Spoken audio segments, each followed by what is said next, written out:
The hidden secret in Genesis 6, were the Anunnaki in the Bible? Have you ever wondered who the sons of God mentioned in Genesis, chapter 6 really were? Were they angels, fallen beings, or something far more mysterious? And what if the truth is even stranger? What if these enigmatic figures were connected to the Anunnaki, the legendary beings from Sumerian texts who, according to ancient lore, came down from the heavens to interact with humanity? This connection is one of the most controversial and fascinating mysteries in both biblical studies and ancient history. In the first verses of Genesis, chapter 6, we read about a time when humans began to multiply on the earth, and daughters were born to them.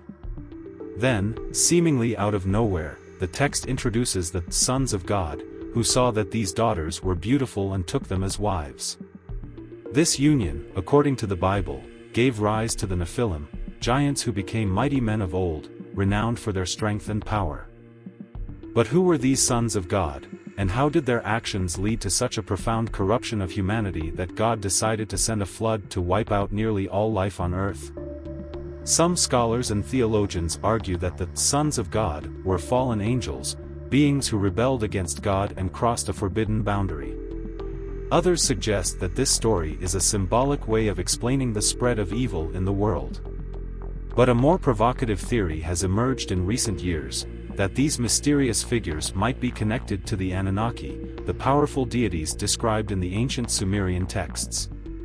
According to Sumerian mythology, the Anunnaki were gods who descended from the sky, bringing with them advanced knowledge and establishing the foundations of human civilization. They are described as powerful beings with knowledge of the cosmos, life, and even genetic manipulation. If these accounts are true, could the Anunnaki and the sons of God actually be referring to the same entities, viewed through different cultural lenses?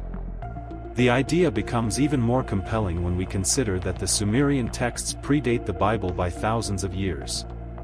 Could it be that the biblical account is a retelling of even older stories, modified to fit the theological framework of ancient Israel? Or is it possible that the Anunnaki legends are distorted memories of real events, viewed through the mythological lens of ancient Sumeria? Some researchers argue that the similarities between these stories are too significant to ignore. Both describe powerful beings who came from above, interacted with humans, and left a lasting impact on human history. Both narratives also speak of a time when these beings corrupted the earth, leading to a great cataclysm, whether it be the biblical flood or the catastrophic events hinted at in the Sumerian tablets. But if the Anunnaki were indeed the same as the sons of God, it raises some unsettling questions. What was their true purpose? Were they here to guide humanity or to control it? And why did their actions provoke such a severe response from God that he decided to erase nearly all life with a flood? In this exploration, we'll dive deep into the mysteries of Genesis, chapter 6, comparing it to ancient Sumerian texts and examining both the theological and historical implications of these connections. We'll question established interpretations, challenge mainstream explanations, and look for the truth hidden beneath centuries of religious tradition and historical secrecy. If you love exploring ancient mysteries, biblical secrets, and the connections between them, make sure to stay with us. By the end of this journey, you might never look at the early chapters of Genesis, or human history, the same way again. So get comfortable, turn up the volume, and join us as we unravel the hidden secrets of Genesis 6 and uncover the truth about the Anunnaki. This is a story of rebellion, divine intervention, and the battle for humanity's future, one that is far from over.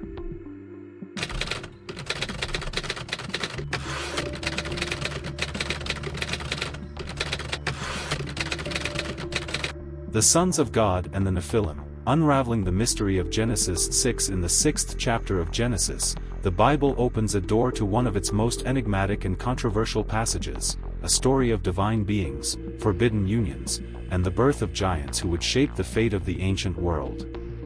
The verses are brief, almost cryptic, yet they have sparked centuries of debate among theologians, historians, and researchers alike.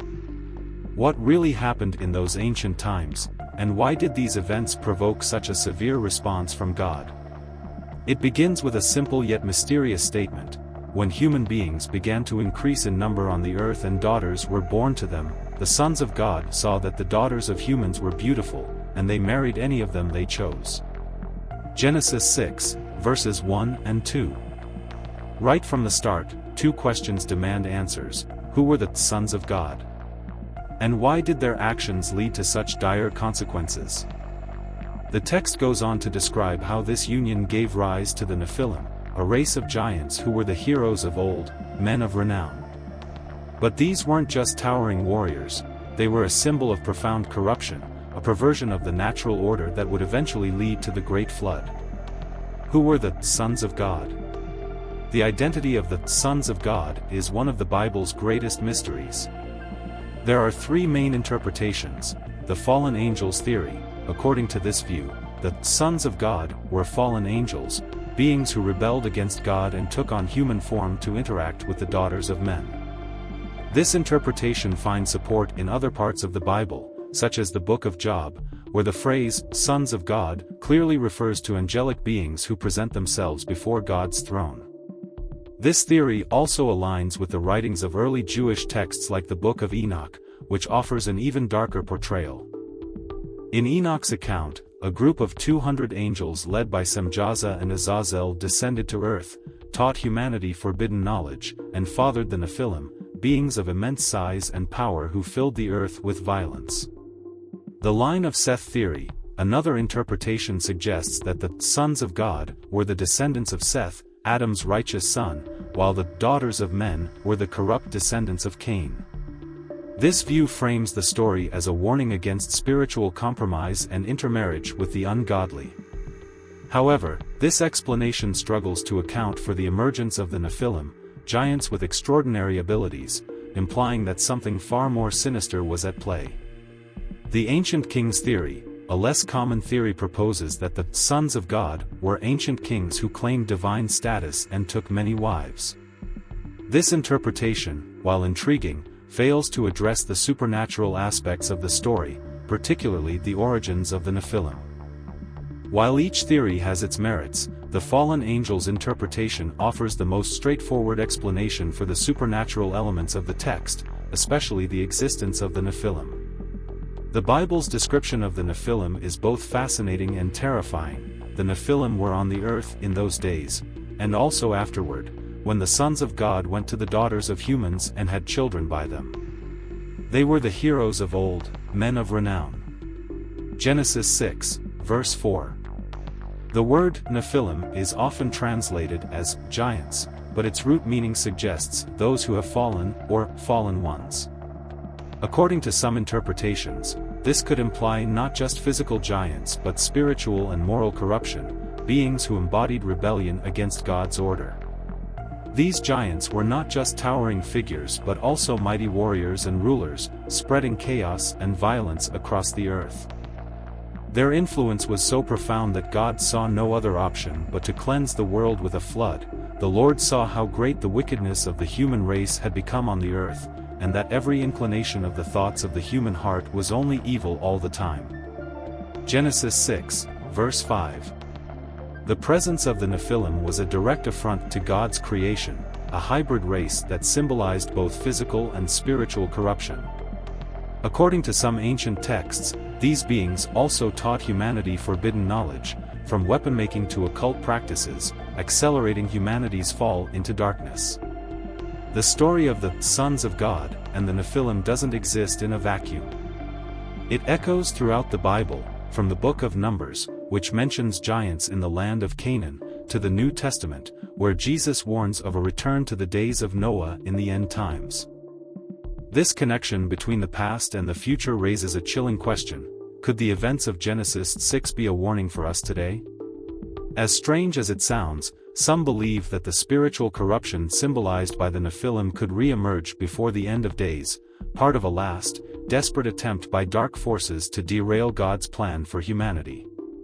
Whatever the truth, the story of Genesis 6 challenges us to look deeper into the Bible, to question what we've been taught, and to seek the truth behind one of history's oldest and darkest secrets.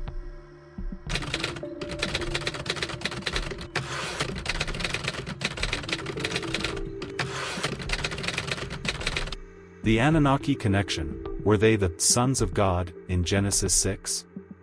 The story of the Anunnaki is one of the oldest and most intriguing legends in human history. According to the ancient Sumerians, these powerful beings descended from the sky, bringing with them advanced knowledge and establishing the foundations of civilization.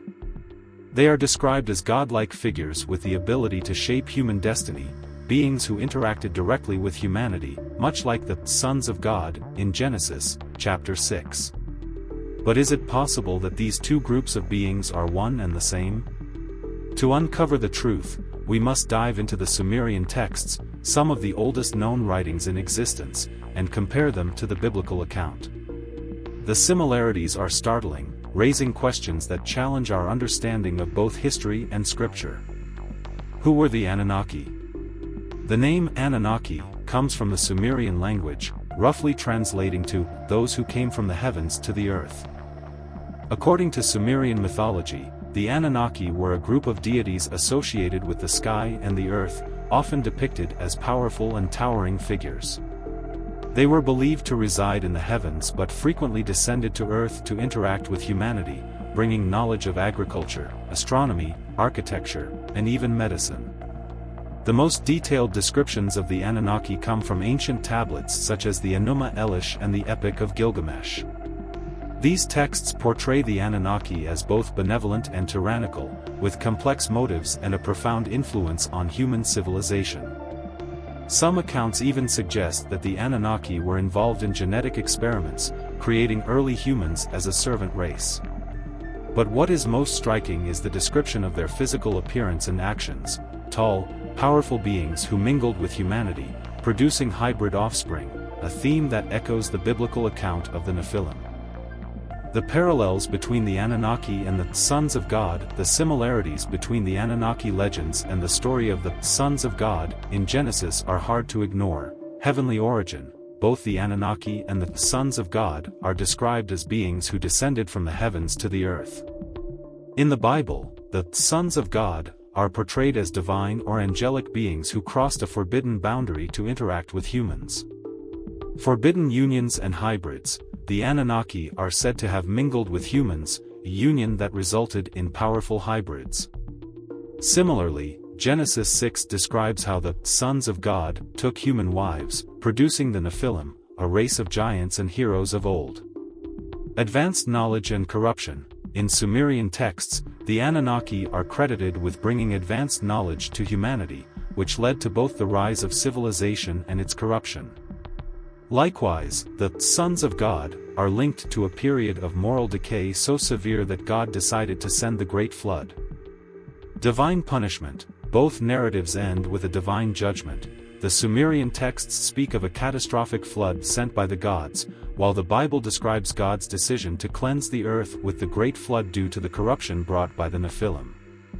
The parallels raise a provocative question: are the stories of the Anunnaki and the sons of God two different versions of the same historical event, viewed through different cultural lenses? Or are these similarities merely coincidental? Possible historical and cultural overlaps: the Sumerian civilization is one of the oldest known to humanity, flourishing thousands of years before the Bible was written.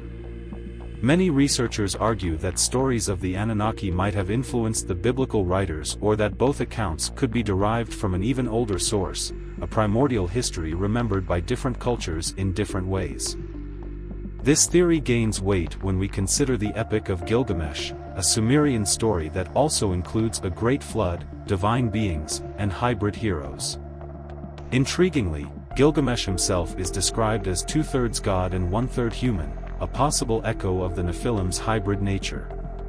Some researchers suggest that the ancient astronaut theory, the idea that extraterrestrial beings visited Earth in ancient times, could provide an explanation. According to this theory, the Anunnaki were not mythological gods but advanced beings from another world who were mistaken for deities by early humans. If true, this would imply that the sons of God in Genesis could also be seen as ancient visitors with advanced technology, their actions remembered in the Bible as divine rebellion. Key differences: Anunnaki versus the sons of God. Despite the similarities, there are also significant differences between the two accounts, motives and morality. In the Bible, the sons of God are depicted as rebellious angels whose actions were a direct affront to God's authority, leading to a divine judgment. In contrast, the Anunnaki are portrayed more ambiguously, sometimes as benefactors of humanity, sometimes as tyrants. The role of knowledge. In the Sumerian texts, the knowledge brought by the Anunnaki is seen as a gift, even if it had dangerous consequences. In the Bible, however, the knowledge associated with fallen beings is seen as forbidden and corrupting, leading humanity further away from God. Divine authority. The Bible presents a clear hierarchy: God is sovereign, and the fallen beings acted in rebellion against his order. The Sumerian myths, however, depict a pantheon of gods with competing interests and no clear moral authority. A hidden truth or ancient mythology? If the Anunnaki and the sons of God are indeed connected, it could imply a radically different view of ancient history, one in which powerful beings influenced humanity's development in ways we are only beginning to understand. But if the similarities are coincidental, then why do these ancient stories align so closely, both describing heavenly beings who corrupted the earth, resulting in a great flood? Could it be that both the Sumerian texts and the Bible are describing a common memory of real events, filtered through the perspectives of different cultures? Or is it possible that the Anunnaki legends are merely distorted memories of the fallen angels mentioned in the Bible, twisted and reinterpreted over millennia? These questions lie at the heart of the mystery, challenging our understanding of both history and scripture. In the next part of our exploration, we'll examine the controversies and interpretations surrounding these ancient stories, separating fact from fiction and searching for the truth buried in the sands of time.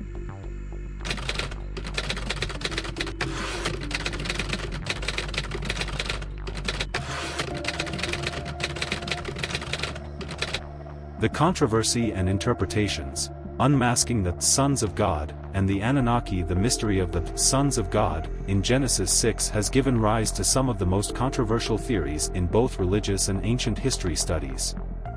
Were these beings truly fallen angels, as many biblical scholars suggest, or is there a more unconventional explanation, one involving ancient astronauts who visited Earth thousands of years ago?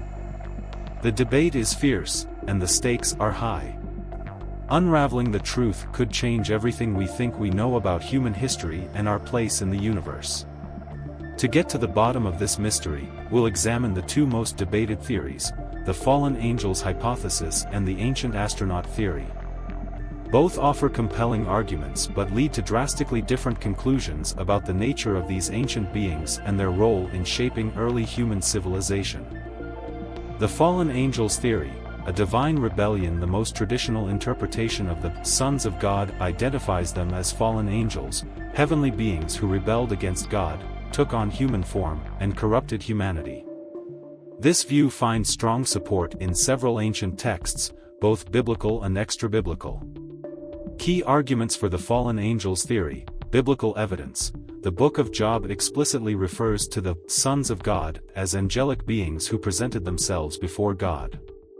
Similarly, the Book of Jude speaks of angels who did not keep their own domain, but abandoned their proper abode, linking them to the events in Genesis 6.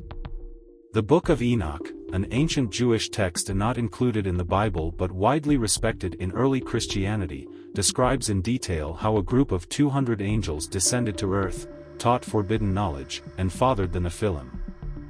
Enoch's account even names the leaders of these angels, including Semjaza and Azazel, and details the horrific consequences of their actions, widespread violence and corruption. Spiritual warfare context. The fallen angels theory fits into a broader theme of spiritual warfare throughout the Bible, where Satan and his followers continuously try to thwart God's plan for humanity.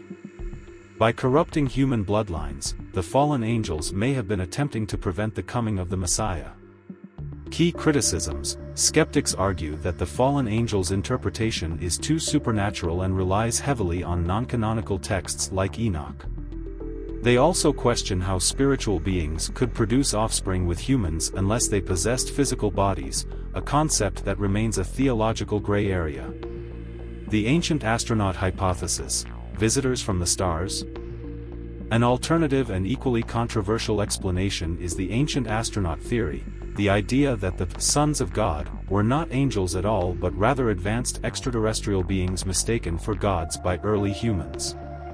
According to this view, the Anunnaki of Sumerian myth and the sons of God in Genesis may have been one and the same, technologically advanced visitors who manipulated human genetics and civilization.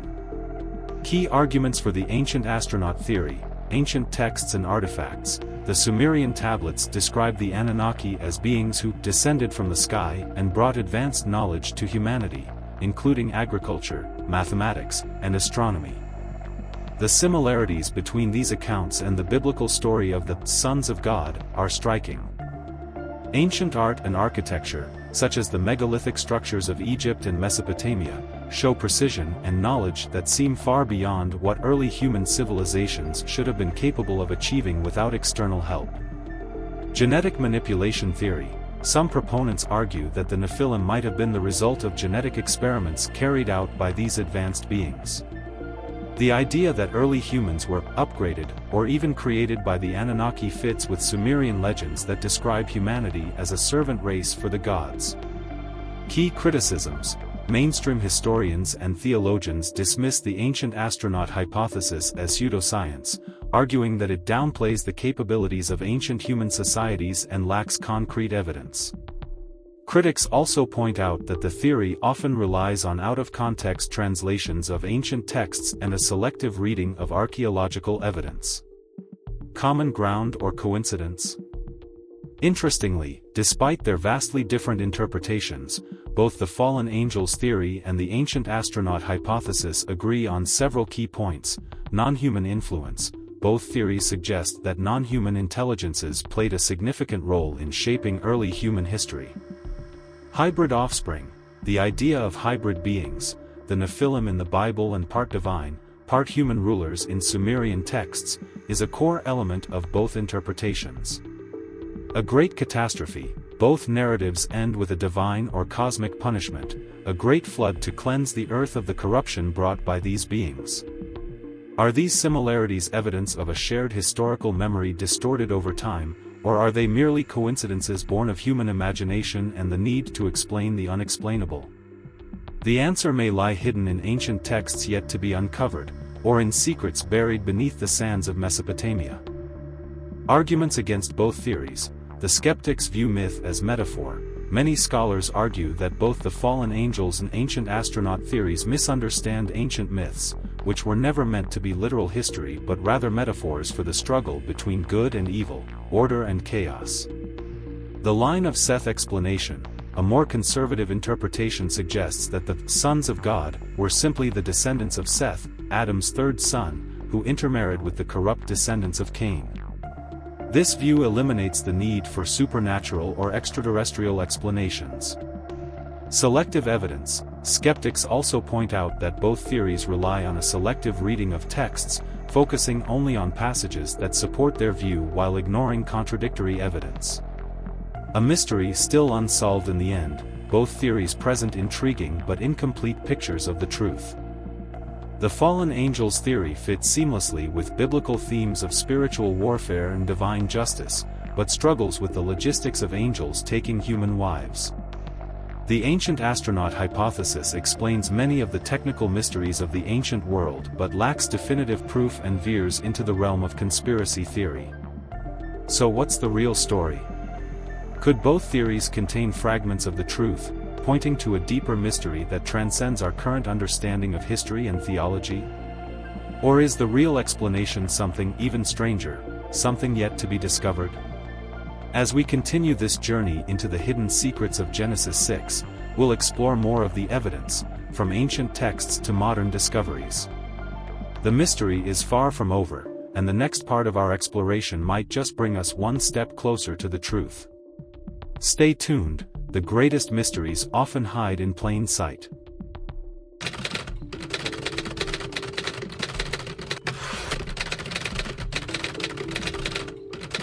Spiritual warfare and the flood, a battle for humanity's future. The story of Genesis, chapter 6 takes a dark and dramatic turn with the account of the Great Flood, an event that reshaped the world and left only a handful of survivors to rebuild civilization. But this flood was far more than just a natural disaster. It was a divine judgment, a cataclysmic response to an ancient spiritual war that had corrupted humanity to its core. Central to this story is the emergence of the Nephilim, the hybrid offspring of the sons of God and human women, whose presence on earth represented a profound violation of God's created order. As violence and corruption spread, God declared that His Spirit would not contend with humanity forever, limiting their days to 120 years before the judgment would fall. But why was this judgment so severe? And what deeper conflict lay beneath the surface of these ancient events? To understand the true significance of the flood, we must explore its roots in a spiritual war, a conflict between God and fallen beings whose ultimate goal was to thwart God's plan for humanity. The corruption of humanity, why God sent the flood. The opening verses of Genesis 6 paint a grim picture. The Lord saw how great the wickedness of the human race had become on the earth, and that every inclination of the thoughts of the human heart was only evil all the time. Genesis 6, verse 5. At first glance, this might seem like a description of typical human sinfulness, but a closer look reveals something much darker. The corruption that provoked God's judgment was not merely moral decay, it was the result of an unnatural blending between fallen beings and humanity that produced the Nephilim. The existence of these giants was not just a physical anomaly but a symbol of a deeper spiritual corruption. According to the Book of Enoch, the Nephilim were responsible for spreading violence and forbidden knowledge, teaching humans the arts of war, sorcery, and occult practices, knowledge that led humanity further from God's path. This perversion of both the body and the spirit was a direct attack on God's plan to bring forth a Redeemer from a pure human bloodline. If the fallen angel's goal was to corrupt all flesh, then the flood was God's decisive response, a divine reset to preserve the purity of humanity's line and ensure the eventual coming of the Messiah. Spiritual warfare, a battle beyond flesh and blood. The events of Genesis 6 reveal a conflict far older than humanity itself, a spiritual war that began when Lucifer and a third of the angels rebelled against God. This war was not merely about territory or power but about the future of humanity and God's plan for redemption. The Bible speaks of this ongoing battle in many places, for our struggle is not against flesh and blood, but against the rulers, against the authorities, against the powers of this dark world and against the spiritual forces of evil in the heavenly realms. Ephesians 6, verse 12. According to this view, the actions of the fallen angels in Genesis were part of a larger strategy to hijack God's creation. By corrupting the human bloodline with the Nephilim, these beings hoped to prevent the birth of the Messiah, the one who would ultimately crush the head of the serpent, fulfilling the first prophecy of the Bible in Genesis 3, verse 15. The flood, then, was not just an act of destruction but a tactical strike in a cosmic battle, an act of divine justice aimed at restoring order and paving the way for God's plan of salvation. The symbolism of the flood, a divine reset. The flood's significance goes far beyond the physical destruction of the corrupted world. In many ways, it was a symbolic baptism, a cleansing of the earth that prefigured the ultimate redemption through Christ. Water as purification. Throughout the Bible, water is a symbol of both judgment and purification. In the flood, water erased the corruption of the Nephilim and the violence that filled the earth, providing a fresh start for humanity through Noah, who is described as a righteous man, blameless among the people of his time, Genesis 6, verse 9. The ark as a foreshadowing of salvation. Noah's ark served as a symbol of Christ's sacrifice, the only means of escaping divine judgment. Just as Noah's family was saved by entering the ark, so too are believers saved by entering into Christ. A new covenant. After the flood, God made a covenant with Noah, promising never again to destroy the earth with water and sealing this promise with the sign of a rainbow. This covenant hinted at the greater covenant to come, the new covenant through Jesus Christ, which would offer a path to eternal life. Fallen angels versus Anunnaki, a common enemy? If the fallen angels were indeed the sons of God mentioned in Genesis, then a startling question arises: Could the Anunnaki of Sumerian legend be the same beings, remembered through the lens of a different culture? Both the Anunnaki and the fallen angels are described as beings who descended from the heavens to interact with humanity, taught forbidden knowledge that led to spiritual and moral corruption, were involved in creating hybrid offspring with humans. This overlap has led some researchers to suggest that the Anunnaki legends might be a distorted memory of the fallen angels' rebellion, a record of the same spiritual war, seen through different eyes. However, mainstream theologians argue that the Anunnaki stories are mere mythology, with no basis in the biblical account. They warn that equating the two could lead to dangerous confusion, drawing people away from the core message of the gospel. The true enemy, a warning for the end times. The Bible warns that the days of Noah will repeat in the end times, as it was in the days of Noah, so it will be at the coming of the Son of Man, Matthew 24, verse 37. This prophecy suggests that the spiritual warfare of Genesis 6 is far from over. Some believe that the same forces that corrupted humanity before the flood are preparing to do so again, using deception, forbidden knowledge, and perhaps even hybridization to lead humanity astray. Whether seen as fallen angels or remembered as Anunnaki, these beings represent the same enemy, a dark force that seeks to corrupt, deceive, and destroy God's creation.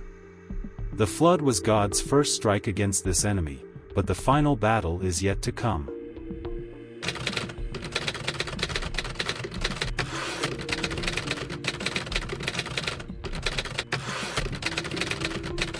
Modern implications and end times.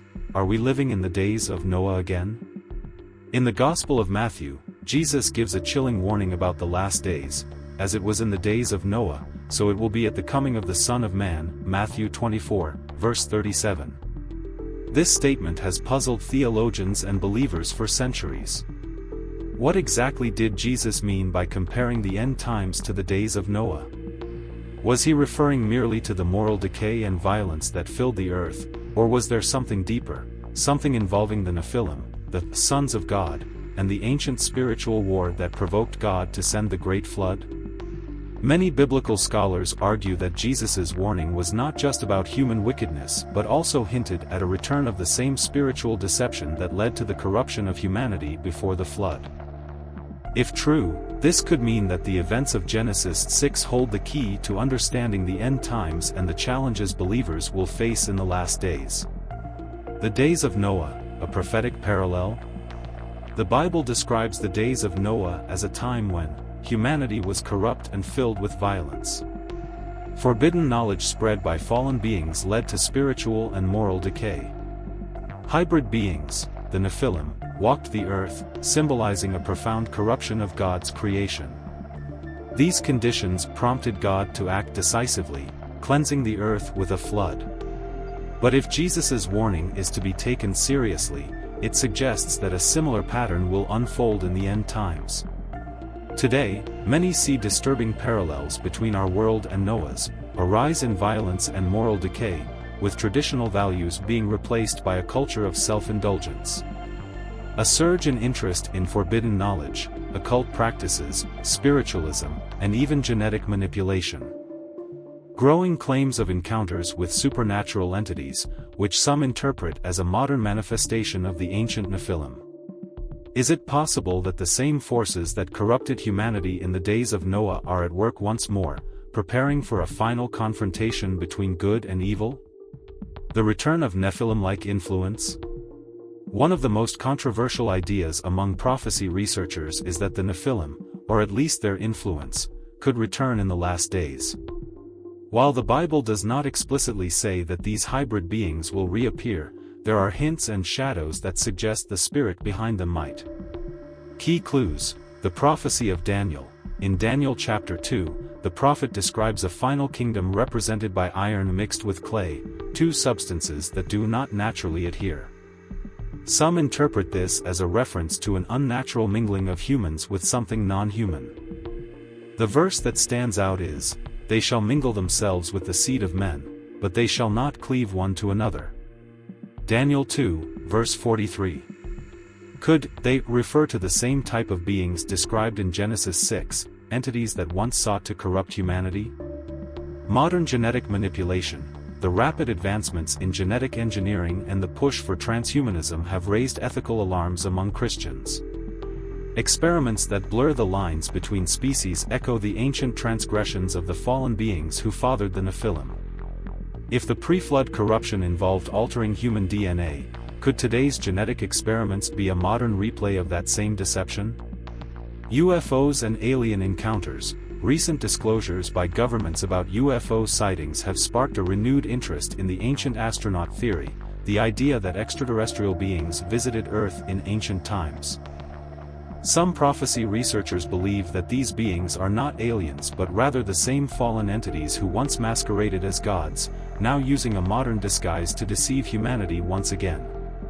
The Apostle Paul's warning resonates powerfully here. Even Satan disguises himself as an angel of light. 2 Corinthians 11, verse 14. Spiritual deception, the ultimate battle according to the Bible. The end times will be marked by a surge in spiritual deception so powerful that, if possible, it could even deceive the elect, for false messiahs and false prophets will appear and perform great signs and wonders to deceive, if possible, even the elect. Matthew 24, verse 24. This warning suggests that the end-time deception will not just be about false teachings but might involve supernatural phenomena, the kind of events that could lead people to believe in a new era of enlightenment or a higher level of existence. If the ancient spiritual war that led to the flood was about corrupting humanity's bloodline and leading people away from God, then the end-time deception could follow the same pattern, a false promise of immortality or enlightenment through technology or spiritual practices. Supernatural signs that seem to confirm a new revelation or a higher truth. A final attempt to prevent the fulfillment of God's plan by leading humanity into rebellion. The final reset, echoes of the flood. The Great Flood was a divine reset, a way to preserve the purity of humanity's bloodline and to thwart the schemes of fallen beings. But the Bible speaks of another, greater reset that is coming. Then I saw a new heaven and a new earth, for the first heaven and the first earth had passed away. Revelation 21, verse 1. This final judgment will not involve water but fire, a purification that will not only cleanse the earth but transform it entirely. The ark, which saved Noah's family, is often seen as a symbol of Christ's salvation, the only way to escape the coming judgment. A call to prepare. Will you enter the ark? If the days of Noah are indeed returning, then the urgency of Christ's message cannot be overstated. Just as Noah built an ark to save his family from the flood, so too must we prepare spiritually for what is coming. Faith in Christ. The ark is a powerful symbol of Jesus Christ, the only way to escape the coming judgment. Just as there was no other refuge from the flood, so too there is no other path to salvation. Spiritual vigilance. The Apostle Peter's warning is as relevant now as it was 2,000 years ago. Be alert and of sober mind. Your enemy the devil prowls around like a roaring lion looking for someone to devour. 1 Peter 5, verse 8. Discernment in a time of deception. In a world increasingly obsessed with supernatural phenomena, genetic modification, and transhumanism, the ability to discern truth from deception has never been more crucial. As we continue to explore the hidden secrets of Genesis 6, we must remember that the ultimate goal is not just to uncover ancient mysteries but to prepare for what is coming. The flood was a warning, a foreshadowing of a greater judgment yet to come, but it was also a message of hope and salvation for those who would listen. Stay with us, the battle is not over, and the greatest revelations are still ahead. If you're intrigued by these ancient mysteries and want to uncover even more hidden secrets of Genesis 6 and the end times, make sure to subscribe to our channel. Don't miss out on our latest videos exploring biblical prophecies, spiritual warfare, and the untold stories of human history. Hit the subscribe button and turn on notifications to stay updated. There's so much more to discover, and the greatest revelations are still ahead.